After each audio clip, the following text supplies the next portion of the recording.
We've completely redesigned the wait action with a new intent-based UI, condensed options, recurring schedules, and an AI-powered setup. To make your workflow configuration easier, let's check the changes. The type selector now presents what the contact should wait for. No more hunting through nested dropdowns to find options like wait for a contact reply. Related wait types are now grouped under single cards to reduce clutter, batching contact actions together and all booking types as one.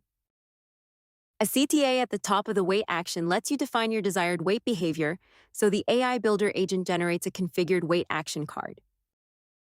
Let's go over how to add and configure the wait action with these improvements.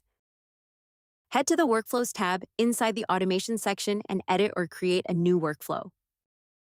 Add the wait action where you see fit.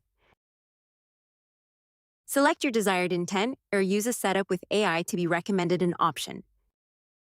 Configure your waiting as desired. You can do so with standard or dynamic values, as well as specific days and times down to the second. The new single-step date setup and intent-based card layout with contextual reordering eliminates confusion, helping you approach your workflow building straightforwardly and supporting you with AI whenever needed. We hope you enjoy it.